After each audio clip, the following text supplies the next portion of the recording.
प्रिय भक्तों, सूर्य देव ने जिस भी भक्त पर अपनी नजर डाली है उसे कभी भी धन की कमी नहीं हुई है। जिस भी भक्त ने सूर्य देव के मंत्रों का जाप किया है उसे हमेशा सुख ही प्राप्त हुआ है।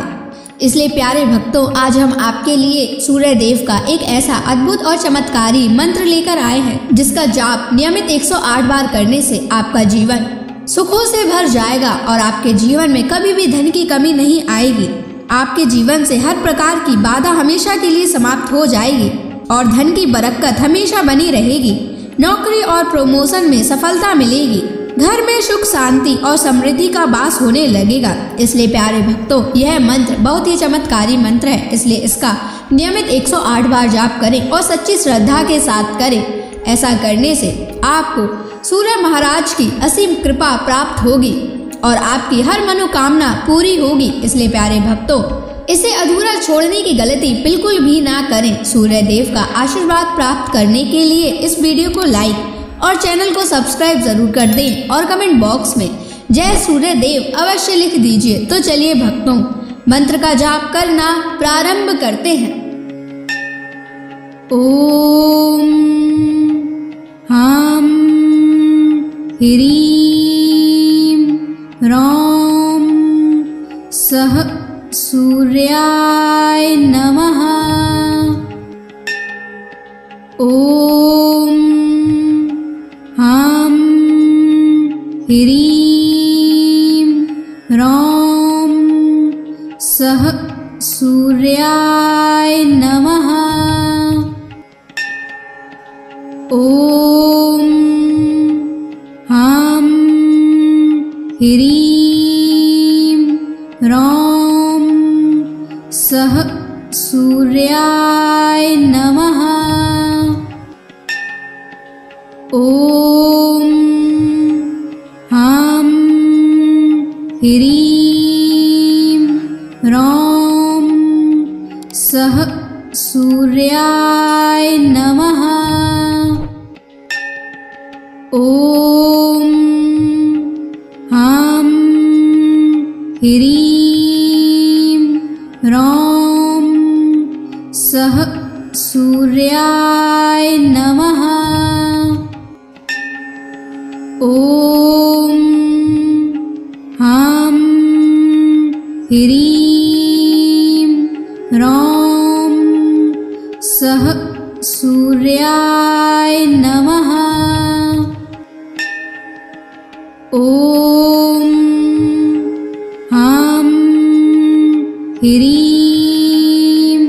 ह्रौं सः सूर्याय नमः। ओम हम ह्रीं ह्रौं सः सूर्याय नमः। ओम हम ह्रीं ह्रौं सः सूर्याय नमः। ओम हम ह्रीं ह्रौं सः सूर्याय नमः। ओम हम ह्रीं ह्रौं सः सूर्याय नमः। ओम हम ह्रीं ह्रौं सः सूर्याय नमः। ओम हम ह्रीं ह्रौं सः सूर्याय नमः। ओम हम ह्रीं ह्रौं सः सूर्याय नमः।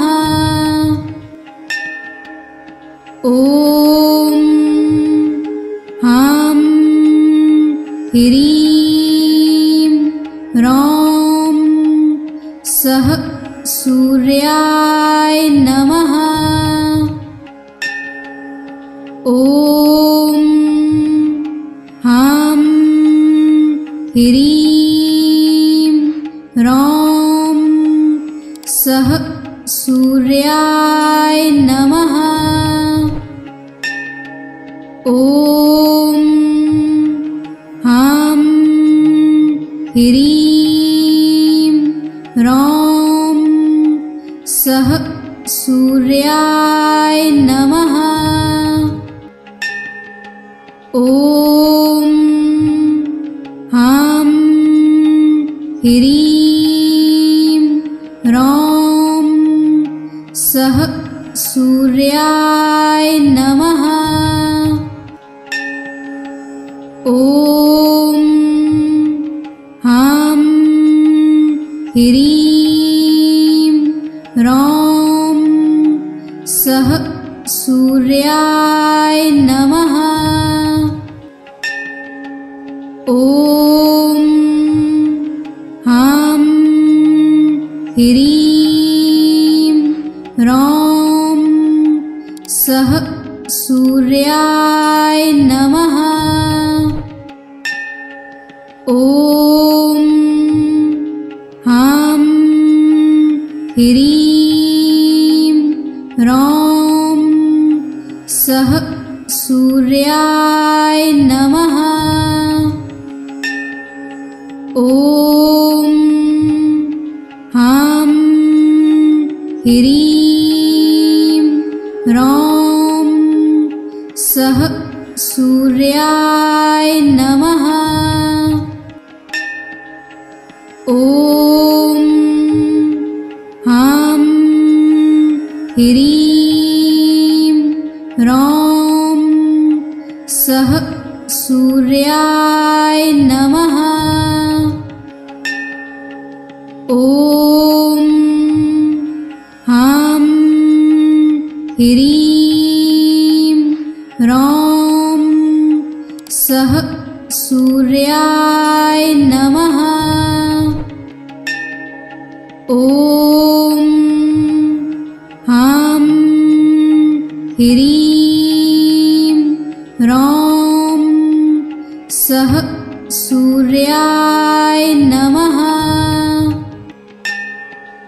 ॐ ह्रां ह्रीं ह्रौं सः सूर्याय नमः। ॐ ह्रां ह्रीं ह्रौं सः सूर्याय नमः। ॐ ह्रां ह्रीं ह्रौं सः सूर्याय नमः। ॐ ह्रां ह्रीं ह्रौं सः सूर्याय नमः। ॐ ह्रां ह्रीं ह्रौं सः सूर्याय नमः। ॐ ह्रां ह्रीं ह्रौं सः सूर्याय नमः। ॐ ह्रां ह्रीं ह्रौं सः सूर्याय नमः। ॐ ह्रां ह्रीं ह्रौं सः सूर्याय नमः। ॐ ह्रां ह्रीं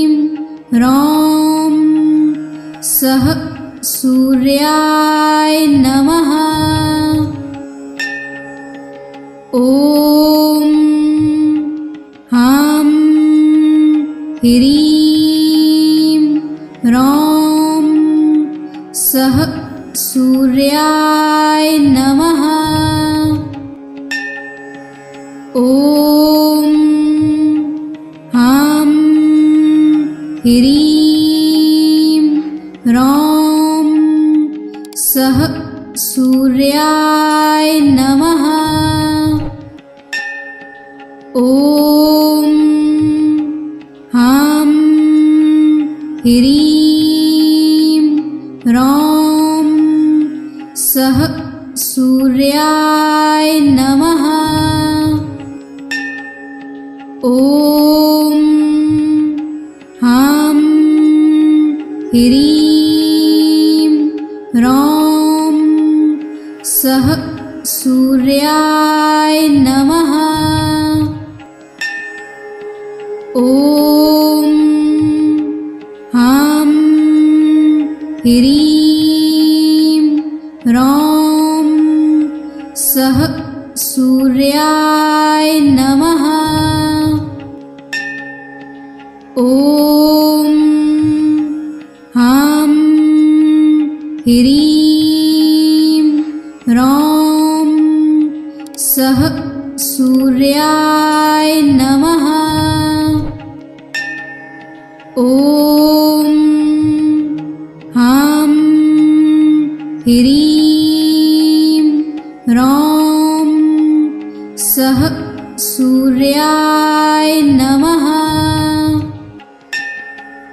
ॐ हां ह्रीं ह्रौं सः सूर्याय नमः।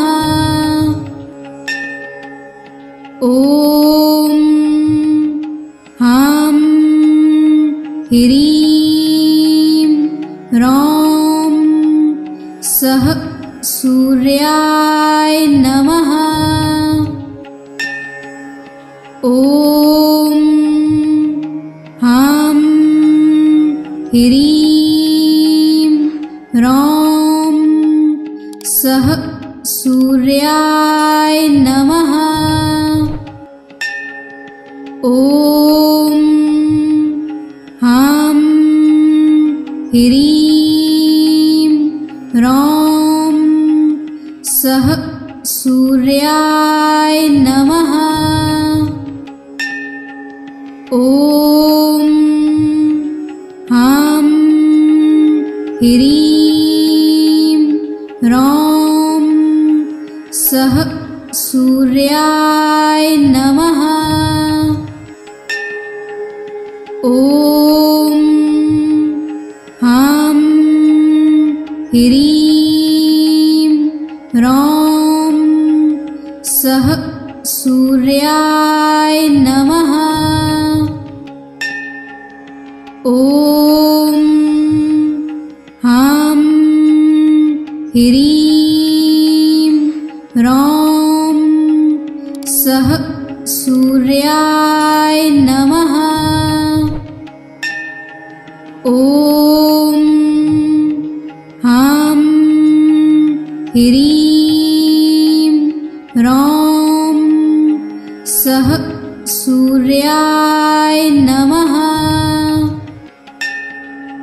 ॐ हां ह्रीं ह्रौं सः सूर्याय नमः। ॐ हां ह्रीं ह्रौं सः सूर्याय नमः। ॐ हां ह्रीं ह्रौं सः सूर्याय नमः। ॐ हां ह्रीं ह्रौं सः सूर्याय नमः। ॐ ह्रां ह्रीं ह्रौं सः सूर्याय नमः।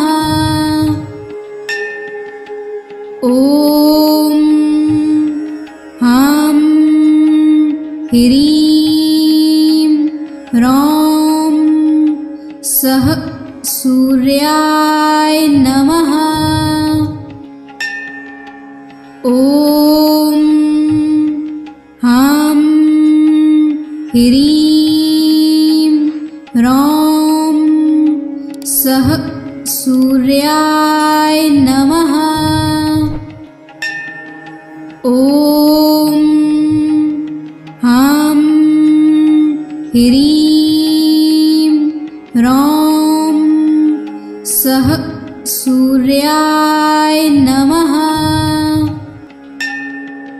ॐ ह्रां ह्रीं ह्रौं सः सूर्याय नमः। ॐ ह्रां ह्रीं ह्रौं सः सूर्याय नमः। ॐ ह्रां ह्रीं ह्रौं सः सूर्याय नमः। ॐ ह्रां ह्रीं ह्रौं सः सूर्याय नमः। ॐ ह्रां ह्रीं ह्रौं सः सूर्याय नमः। ॐ ह्रां ह्रीं ह्रौं सः सूर्याय नमः। ॐ ह्रां ह्रीं ह्रौं सः सूर्याय नमः। ॐ ह्रां ह्रीं ह्रौं सः सूर्याय नमः।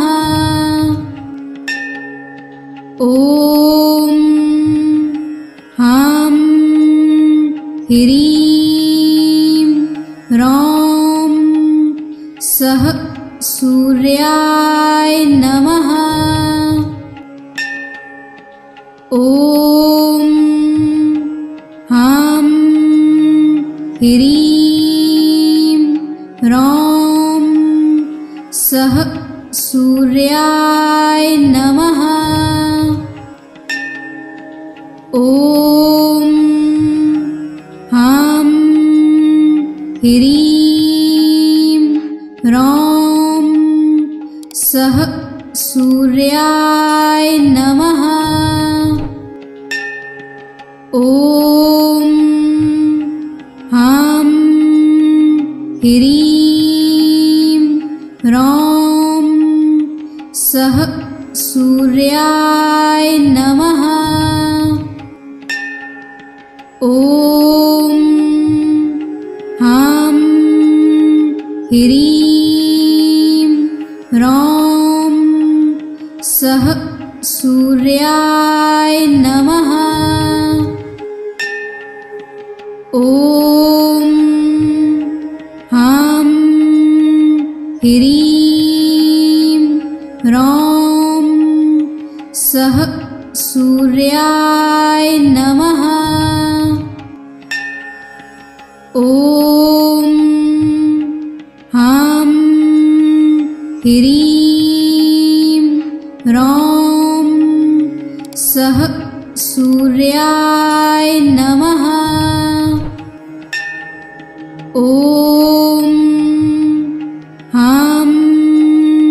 ह्रीं ह्रौं सः सूर्याय नमः। ॐ हं ह्रीं ह्रौं सः सूर्याय नमः।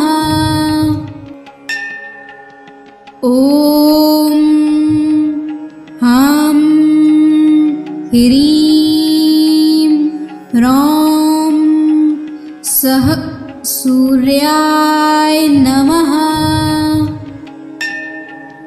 ॐ हं ह्रीं ह्रौं सः सूर्याय नमः।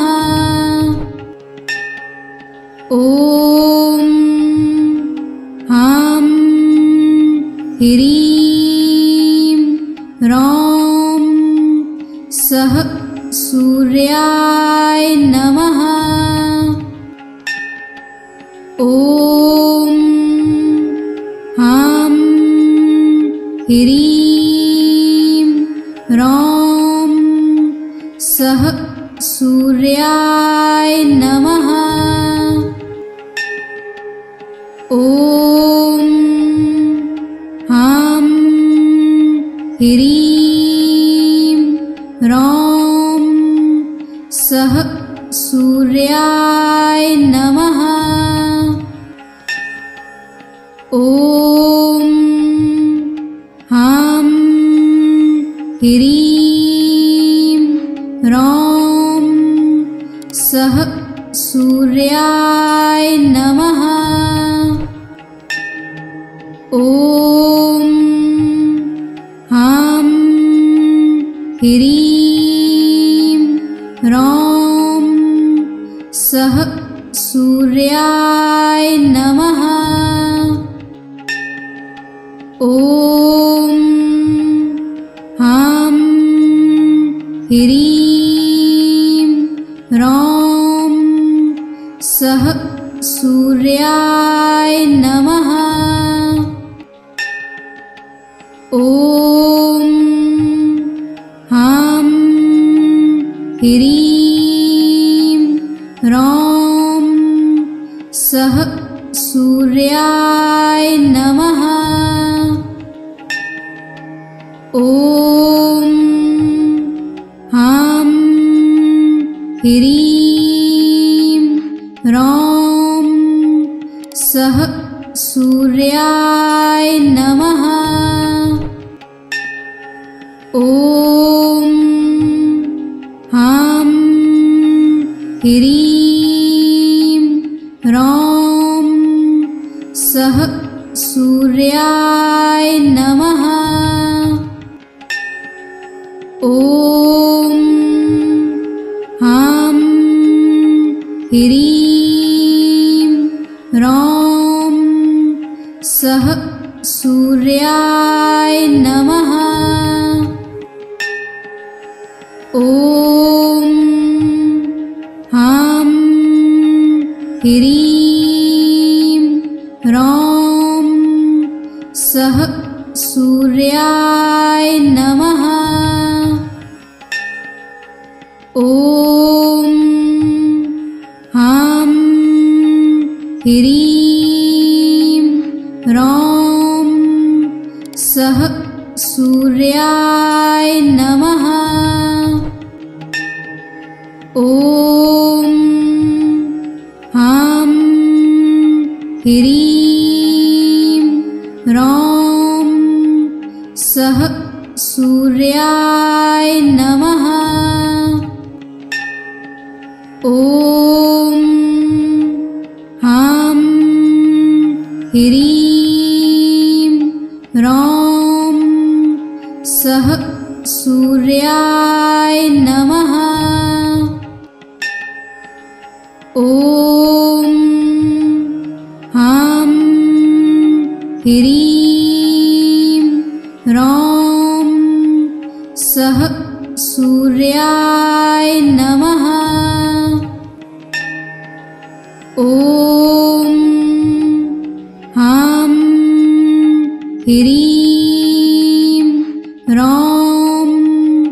सः सूर्याय नमः। ॐ ह्रां ह्रीं ह्रौं सः सूर्याय नमः। ॐ ह्रां ह्रीं ह्रौं सः सूर्याय नमः। ॐ ह्रां ह्रीं ह्रौं सः सूर्याय नमः। ॐ ह्रां ह्रीं ह्रौं सः सूर्याय नमः। ॐ ह्रां ह्रीं ह्रौं सः सूर्याय नमः। ॐ ह्रां ह्रीं ह्रौं सः सूर्याय नमः। ॐ ह्रां ह्रीं ह्रौं सः सूर्याय नमः। ॐ ह्रां ह्रीं ह्रौं सः सूर्याय नमः। ॐ ह्रां ह्रीं ह्रौं सः सूर्याय नमः। ॐ ह्रां ह्रीं ह्रौं सः सूर्याय नमः। ॐ ह्रां ह्रीं ह्रौं सः सूर्याय नमः। ॐ ह्रां ह्रीं ह्रौं सः सूर्याय नमः। ॐ ह्रां ह्रीं ह्रौं सः सूर्याय नमः। ॐ ह्रां ह्रीं ह्रौं सः सूर्याय नमः। ॐ ह्रां ह्रीं ह्रौं सः सूर्याय नमः। ॐ ह्रां ह्रीं ह्रौं सः सूर्याय नमः। ॐ ह्रां ह्रीं ह्रौं सः सूर्याय नमः। ॐ ह्रां ह्रीं ह्रौं सः सूर्याय नमः। ॐ ह्रां ह्रीं रौं सः सूर्याय नमः। ॐ हं ह्रीं रौं सः सूर्याय नमः।